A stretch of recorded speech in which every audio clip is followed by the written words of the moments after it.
میں برسر اقتدار جماعت سے جاننا چاہوں گا کیا یہ سچ نہیں ہے کہ آپ ہی کے اعداد و شمار 75واں NSS کا ڈیٹا یہ کہتا ہے کہ 25% مسلم بچے پیسوں کی غربت کی وجہ سے تعلیم سے ڈراپ آؤٹ ہو جاتے ہیں؟ کیا یہ سچ نہیں ہے کہ 7 سال سے اوپر جو بچوں کا خواندگی کا تناسب ہے تمام مذاہب میں سب سے کم مسلمانوں کا ہے؟ کیا یہ سچ نہیں ہے کہ گراس اٹینڈنس ریشیو تمام مذاہب کا سب سے کم مسلمانوں کا ہے؟ کیا یہ سچ نہیں ہے کہ سب سے کم انرولمنٹ جو ہوتا ہے وہ مسلمانوں کا ہے؟ کیا یہ سچ نہیں ہے کہ AISHE کی رپورٹ یہ کہتی ہے کہ ہائر ایجوکیشن میں مسلمان کا تناسب 5% سے 4% پر آ چکا ہے؟ اور یہ سرکار ان تمام اعداد و شمار کو دیکھتے ہوئے، ان کے اعداد و شمار کو سامنے رکھتے ہوئے صدر جمہوریہ کے خطبے میں لفظ اقلیت کا، مائنورٹی کا ذکر بھی نہیں کیا گیا، جو بھارت کی آبادی کا 19% کا حصہ ہے۔ یہ ان کی محبت اقلیتوں سے اور مسلمانوں سے۔ سر، کیا یہ بات سچ نہیں ہے کہ آپ نے مائنورٹی کے بجٹ کو 40% کم کر دیا، اسکالرشپ کے پیسوں میں 560 کروڑ روپے کم کر دیے؟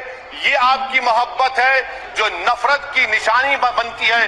نریندر مودی کی سرکار یہ نہیں چاہتی کہ اقلیت اور مسلمانوں کے بچے تعلیم یافتہ ہو کر اس دیش کو مضبوط کریں، وہ ان کو ہمیشہ غربت اور ناانصافی کا شکار بنا کر رکھنا چاہتی ہے۔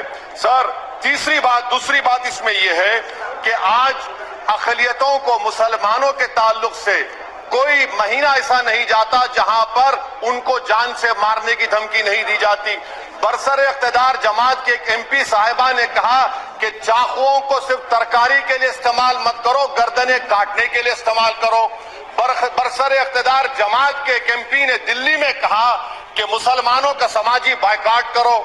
برسر اقتدار جماعت نے گلبرگہ کے ریلوے اسٹیشن کو ہرا رنگ کیا گیا تھا، اس کو یہ کہہ کر تبدیل کر دیا کہ مسلمانوں کا رنگ ہے۔ سر، میں پوچھنا چاہتا ہوں کیا نریندر مودی کی سرکار ترنگے کے ہرے رنگ کو نکال دیں گی کہ ہرا رنگ مسلمانوں کا ہے؟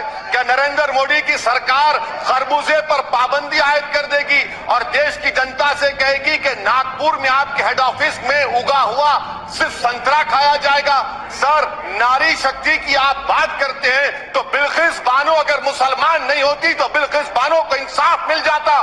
20 سال سے بلقیس بانو لڑ رہی ہے مگر اس کا نام بلقیس بانو ہے۔ آپ انصاف نہیں کرنا چاہتے بلقیس بانو سے، یہ ناری شکتی آپ کی ہے۔ پسماندہ مسلمان سے آپ کی محبت دیجئے، 1950 کے پریزیڈنٹ ترمیم کریے، دلت مسلم کا سٹیٹس پسماندہ کو دیجئے، آپ نہیں دینا چاہتے۔ کیا مذہبی آزادی کا ان کو حق حاصل نہیں ہے؟ اسپیکر صاحب، میں مسلمان ہوں، میرے بغیر یہ ملک نامکمل ہے۔ میں اس ملک کا یرغمال نہیں ہوں، میں اس ملک کا قیدی نہیں ہوں، میں پورے سٹیزنشپ کی رائٹ کو چاہتا ہوں اور ابھی چاہتا ہوں۔ کب آپ بہار کے سرجا پوری اور کلہیا برادری کو قومی OBC سٹیٹس دیں گے؟ اسپیکر صاحب، دوسری اہم بات میں کہنا چاہ رہا ہوں، چین کا ذکر آپ نے کیا، کیا پردھان منتری اپنی زبان کو جنبش دیں گے اور چین کا نام لیں گے؟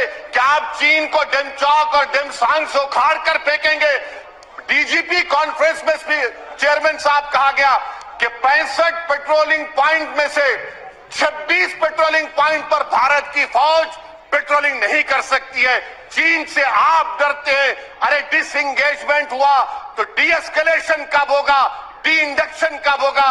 چین سے آپ ڈرتے ہیں۔